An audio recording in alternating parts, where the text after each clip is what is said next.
The views expressed by our guests in the following video are solely the opinions of our guests and do not necessarily reflect the views and or opinions of the Ola 7 podcast show.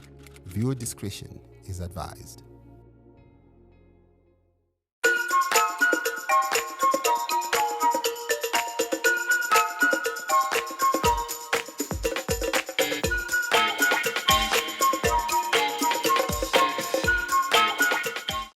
Hello guys, my name is DJ Ola 7 Owen. Welcome to the Chief Air Marshal on your number one podcast in the land. And today we are diving into critical issue at the intersection of economic development and environmental survival. Water security in the face of mining booms.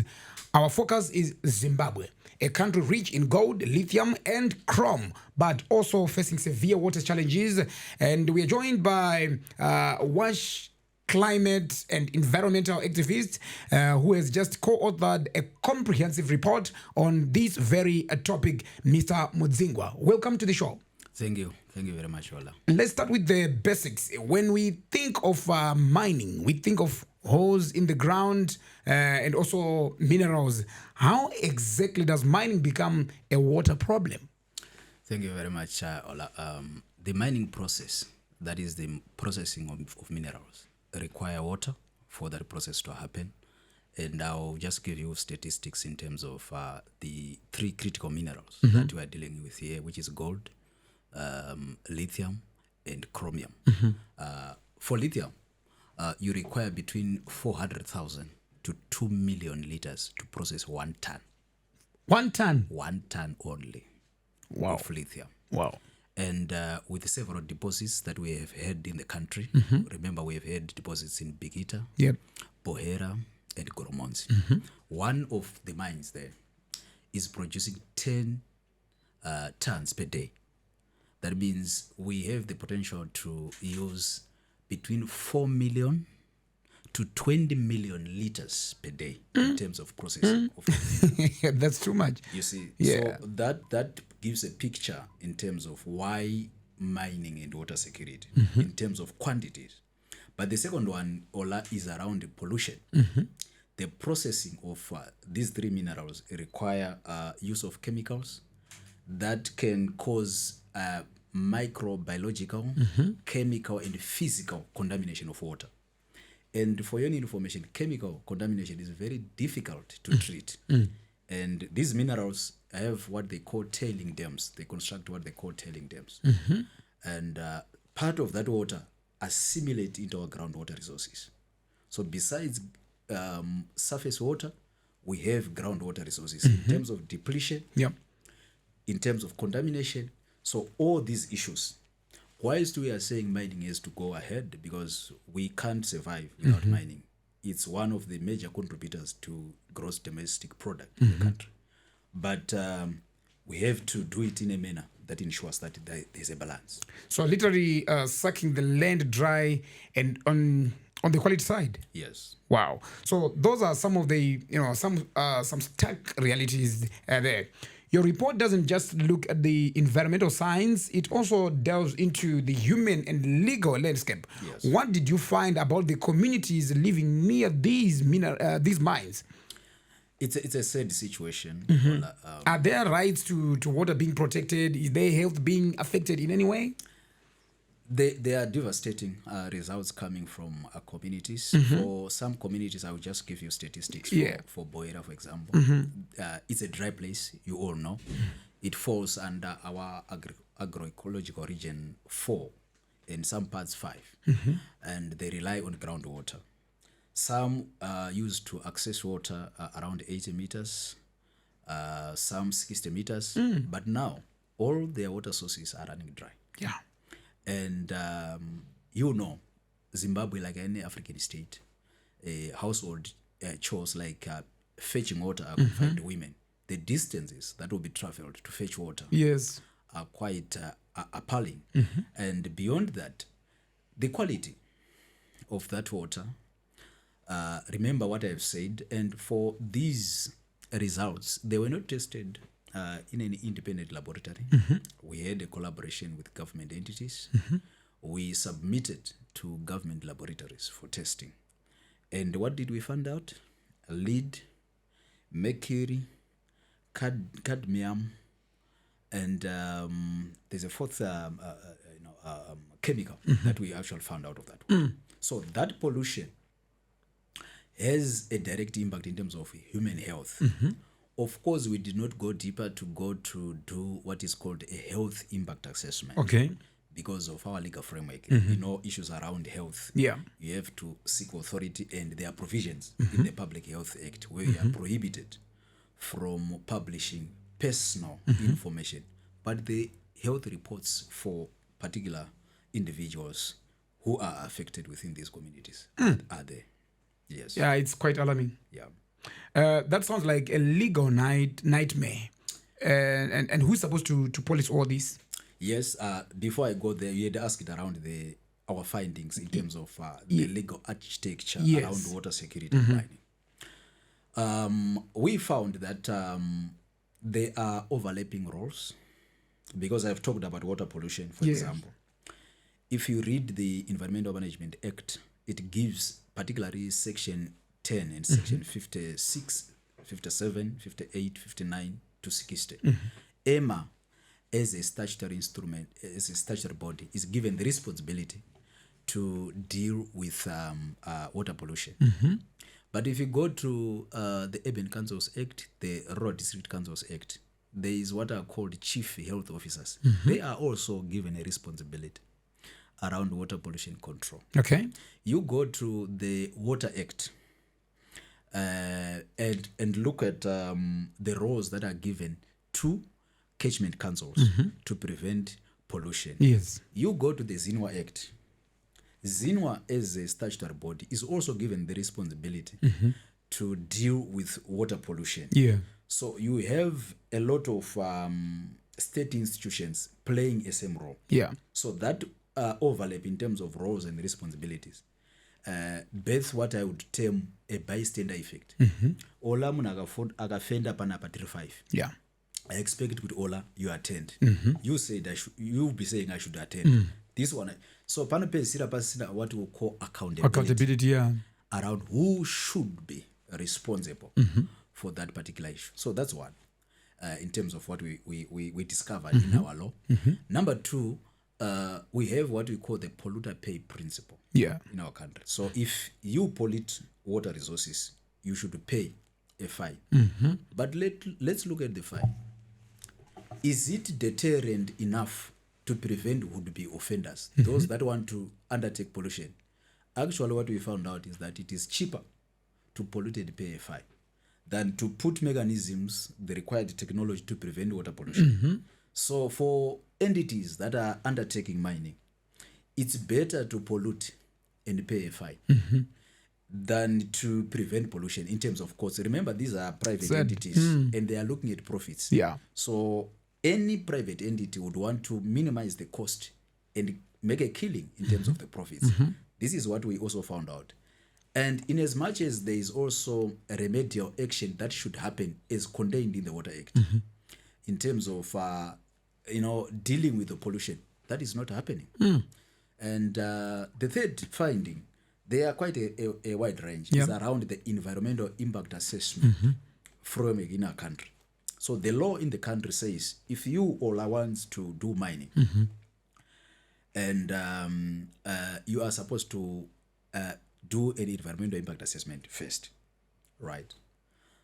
It is you who is an interested party who looks for a so-called independent consultant to do the assessment and produce a report and tell you whether you should continue or not. And you are the one who pays that same person. Okay. So you can't expect someone to engage someone. You have an interest in terms of mining. You are an interested party. You are conflicted. Yes. To then undertake you can't engage someone who will tell you that no, stop mining. Exactly. You see? And you know what happens in terms of when someone is doing work as a contractor. You are paid half. Yeah.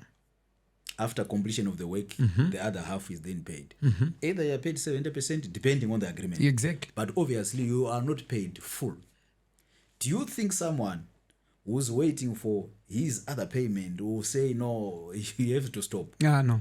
Of course, this report will be submitted to EMA for review. Yeah.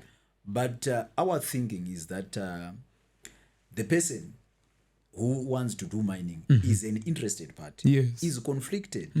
You can't expect that person to look for any so-called independent consultant. Yeah. So those are part of our findings from our assessment. Last one that I will talk about is around Section 5 of the Water Act. The Water Act says whatever is contained in the Act is subjected to rights of miners. So whatever provision that we have in the Water Act is subjected to rights that are conferred to those that are doing mining Yes. in the Mines and Minerals Act. So what it means is that the Mines and Minerals Act reigns supreme on water issues as they relate to mining, because there are rights that are given to those that are undertaking mining. So, you go and read the Mines and Minerals Act, you'll see that they have an extensive, wide range of rights that they are given, unfettered rights, Yeah. that they can then exploit to destroy our water resources. So, but who ensures that this water is clean and the laws are enforced or are followed? I mean, Yeah. The Environmental Management Agency, EMA. EMA, has a responsibility. And catchment councils have a responsibility. Zinwa has a responsibility in terms of the law. But in what they can do, they implement what is contained in the law. So, but they don't make the law from what they are doing, do you think they are doing enough? in terms of their role. Yes. Okay. They are doing fairly better, but not enough. How? They are issuing fines. But like I've said, the statutory instrument around fines, they can pay fines. We are dealing with minerals that are on high demand. We are talking about lithium. Yes. In the context of varying and changing climatic patterns. And lithium is selling at the world scene because we have lithium batteries that are making use of solar energy. Yes. And that's the talk of the world in terms of climate smart technology. So it's on high demand. So the price are lucrative for the mineral. So EMA is trying to issue fines, but it's not an issue to them in terms of the fine. Because it's cheap. It's cheaper, like I've said. Yeah. Which is a weakness in the law. What I think, which is another actor that has a responsibility that is supposed to be played, is our parliament. Because the law-making process is done by Parliament of Zimbabwe. Yeah. And the good news at the moment is that we have a current process where government has said, in terms of their legislative agenda, they want to amend the Water Act. They want to amend the EMA Act. Because those loopholes in the law is what they are riding on. Yeah. To do what they are what is being done. But that sounds like having 3 different police forces for the same street. Shouldn't that mean better oversight? No. Ola, when you ask someone to be 5 people to be responsible for one thing, if you ask another person, he will tell you, no, this person has the same task. Yeah. You ask the next one, he will tell you. So I think there is some form of diffusion of responsibilities, and that can then give leeway to escape accountability in terms of what they are supposed to do. Yes. So that's the problem. And EMA, which is another weakness, in the past, the responsible institutions on water, you can't have experts on water within the Environmental Management Agency.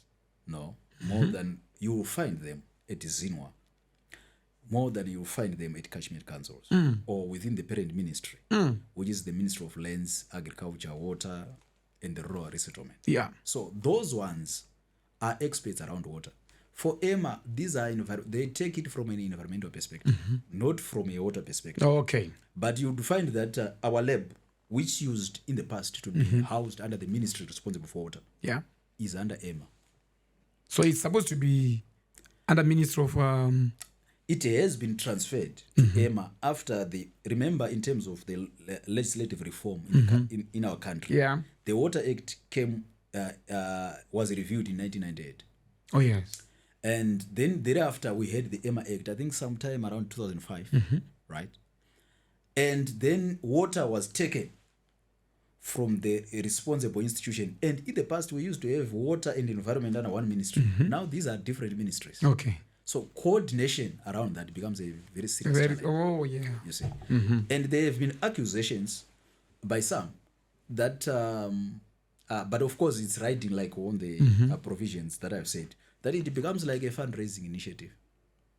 That for EMA, you pollute, you pay a fine, and they've raised money out of it. But is there remedial action? Nothing. Nothing. And what is EMA saying? If you ask them, they will tell you that the amount is not enough to do remedial action. Provisions are there in the Water Act through a water fund. Yeah. To then use the money generated to contribute towards a water fund that should rectify the problem. Yes. But who's holding the pace? It is the Environmental Management Yes. Agency. Yes. Those are not institutions who have a responsibility. Yeah. So the institutional framework dealing with these issues is fragmented. There is no coordination. Yeah. Yeah. So that's part of the problem.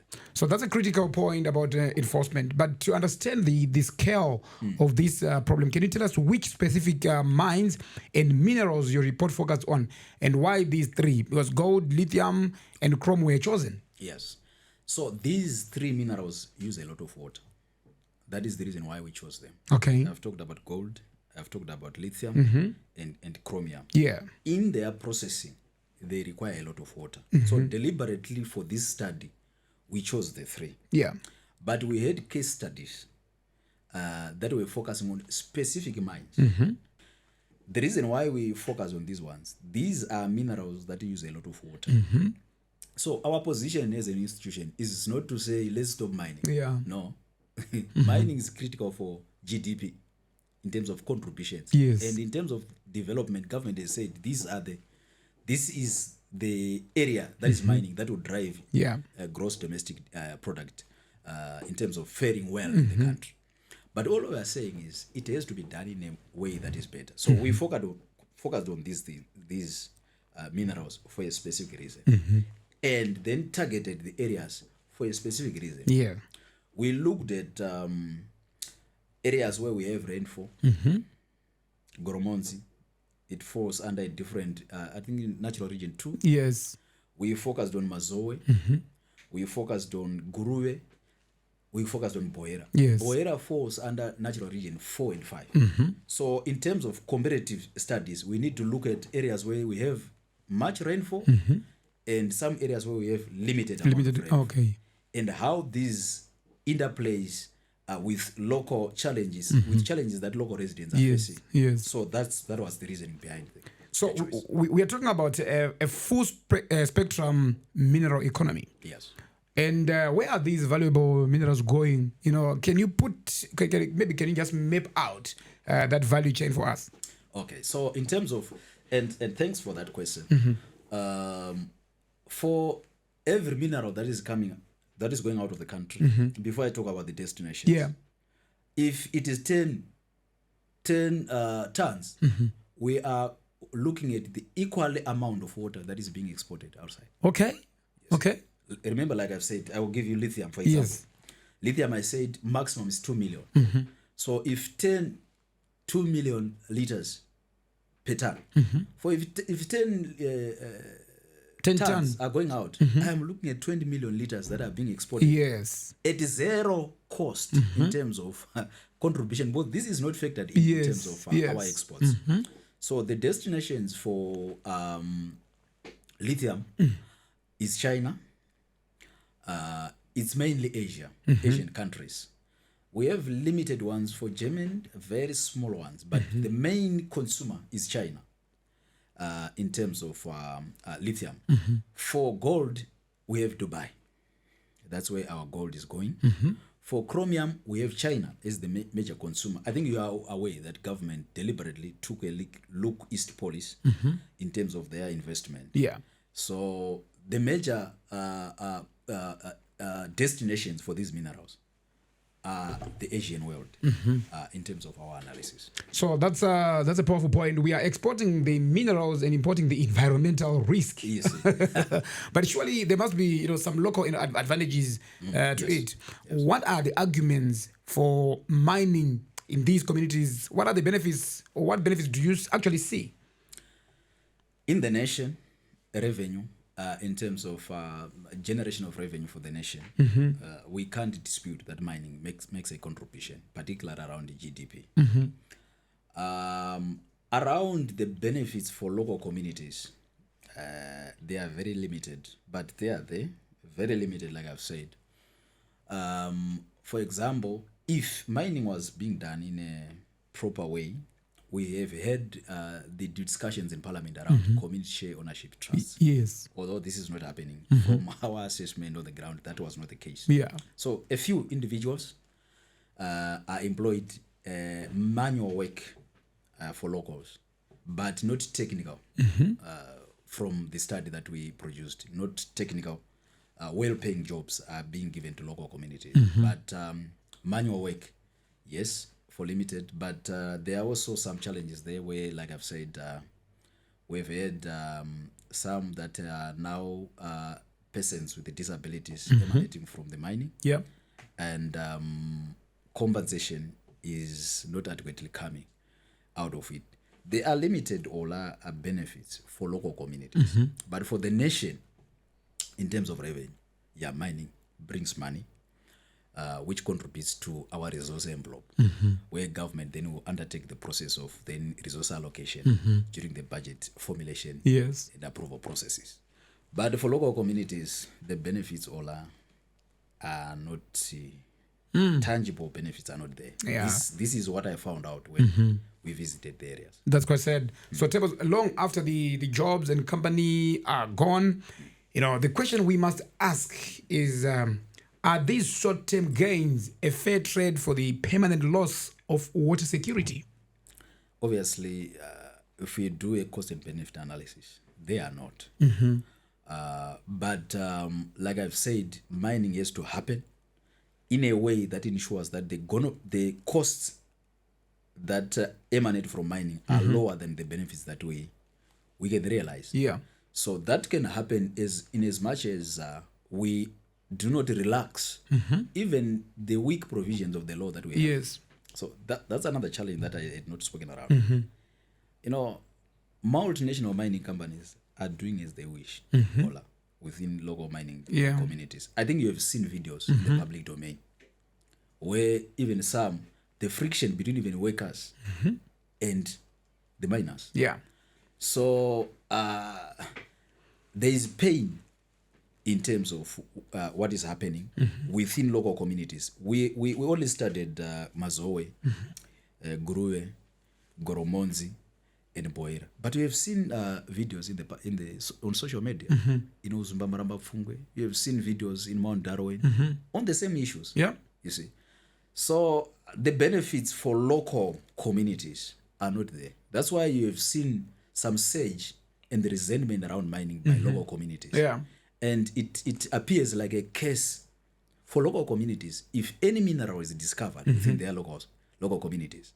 So it's emanating from the fact that the benefits are not outweighing the costs. And it's not for these ones. Yeah. Even if you go to Diamond in the past, it's a trajectory that I think government should take a deliberate move to balance the equation so that you don't have unequal development or unjust development where you can have revenue contributing to hospitals for people in Harare. Yeah. Yet those that are residing in the same areas are not accessing it. Yes, that's true. So that's the sad reality of what is happening. And I hope that the community share ownership trusts, which was an issue that even happened in the last dispensation, it was something that was talked about, becomes a reality if benefits are to come. On water, I will give you just for Bohera. I saw one borehole, solar powered borehole, that was drilled. One. Yeah. Look at the distances that people are traveling to access water in that border. Yeah. Some 5 kilometers Yeah, he said. to access water. And simple. And the contamination of, Boera relies on, it's a dry place. Yes. We have a dry place, cattle ranging is the main livelihoods component. Yeah. And the water that the cattle is supposed to feed on, to drink from, is being contaminated. Yeah, it's quite sad. So a very sobering perspective. It seems the balance sheet isn't a positive, as positive as it might, first appear. Yeah. Now, let's talk about what happens before a mine even opens. Just be brief. Before a mine opens, there are processes around the prospectus, which is contained in the Mines and Minerals Act, which was crafted before independence. It has not been changed to date. So you go to the relevant ministry, you are given a prospectus. Then after the prospectus, it's a document that says you are allowed to look for the mineral within the area. But that process should happen in consultation with local communities, right? Which like I will give you, I will not mention one of a prominent businessman here in Harare, who has been exploring 8 yards of households, particularly in Boer. Wow. Yes. And digging holes on the yard without even consulting. Why? The other challenge all around mining, those that do mining relate with the powers that be. Okay. This is something that I found out when I was on the ground. And some are politically exposed persons with linkages to high-ranking officials. So whether they are given a leeway to do what they do, or they abuse the name of high-ranking government officials when they are undertaking their work, becomes another issue that I think it will require investigative journalism. I am not a journalist myself, but what I've seen is that those processes in terms of prospecting, they are not doing it according to what should happen. Yeah. The second process, let's say you have done that process, you have discovered a mineral, you want to now register the claim. You go to the relevant ministry, you do that. And if your house is found within that area, you are relocated. Wow. One of the sad issues, Ola, is that the Communal Lands Act says if you have land, it's not yours in a communal land. Yeah. And it's a very sad situation. So for rural communities, because in an urban setting, people who are residing in an urban setting have title deeds. you see? I see. And we are coming from a situation where in the past, those people that are residing in communal lands were settled there as reserves under the colonial government. Yeah. Unproductive land. Now a mineral has been found in that same community. Yeah. You are then relocated. Go and check what has happened for those that were, for example, relocated from the mining that is happening at Sabistar in Boer, relocated to Murambinda, Growth Point. They have been given 300 square meters. This is a person who has had 5 hectares doing farming. Yeah. Now 300 square meters. 300 square meters. It's an urban setting. You don't have any idea how, in terms of livelihoods, the person will survive. You see? Then you have a sort of a core house constructed there. You stay there with your family. How are you going to survive? Yeah, it's quite sad. So is there a process to assess the potential damage? An environmental impact assessment will be the next process. After you are allowed to then do the mining, you do an environmental impact assessment. Yeah. Right? Which is called an EIA. So that assessment looks at all these components. But one challenge is around 2 things. Literacy level of those that are residing within the affected areas. Yes. In terms of their participation, because public consultations are supposed to happen in the process of developing an environmental impact assessment. Yeah. Go to EMA right now, which is another challenge. Ask for that document for any mine and see if you get it. In as much as we have Section 62 of the Constitution, which talks about access to information as a right. Information required for enforcing accountability and promotion of a right. Remember, we now have environmental rights, right? Go and try. So wait, you mean the company that wants the project to be approved gets to hire the very person who decides if it's safe? Yes. That's like a student hiring and paying their own examiner. You see. You have captured it very, very well. A student who is supposed to write an exam chooses, not only pays, chooses the examiner. Yeah. So, and pays the examiner. So the system is stacked against the communities from the start. Yes. Given all these challenges, and I mean the water depletion, the pollution, the legal conflicts, and also the weak governance, what is the way forward? What are your report's key recommendations? The first one is legislative reform. And legislative reform targeting the necessary pieces of legislation. Number one, the Water Act, which is what government has said in terms of their agenda. They will be reviewing the Water Act. Yeah. Number two, the Environmental Management Act needs review. Number three, the Mines and Minerals Act needs review. Yeah. Number four, the Communal Lands Act. It needs review. So that's the first way forward. And you know our lawmaking process in the country. There is what they call the pre-bill stage before the bill is tabled to Parliament. And the relevant ministries should undertake that process. Yeah. Not in the view of fighting mining, but creating a system that benefits both locals, the environment, and ensure that mining is done in a way that it preserves even the future. We are existing now, but there are generations that will come. True. So that's the first point.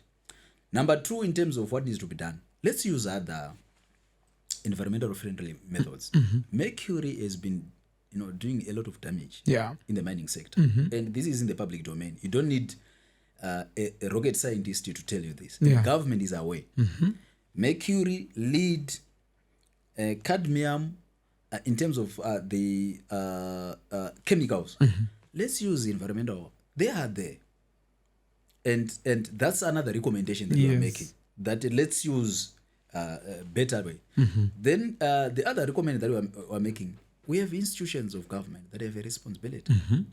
They should take lead in terms of ensuring that they undertake their work so that we protect communities who all exist as government to save these communities. So those are part of the recommendations that we are making. Thank you so much, Mr. Mudzingwa. Any parting remarks? My appeal is to Parliament in terms of the role that they can make to ensure that they review the pieces of legislation that I've said. We are open to share our research findings, to engage. We are not saying we are alpha and omega in terms of the subject matter. Those that have an economic outlook in terms of looking at mining, we are also available to engage based on the findings that we are doing. Yeah. And yesterday, we also had an engagement with Parliamentary Portfolio Committee on Environment around water pollution. And let's engage. This is my parting shots. Let's engage the Attorney General's office, particularly those that are the drafters that draft the law. Let's engage and let's help our communities so that we have mining that also respect rights of local communities. Thank you so much. And that's all for today's episode. Links to more information will be in the show notes. Join us next time on the Ola 7 podcast. Thank you so much. My name is DJ Ola 7 signing out.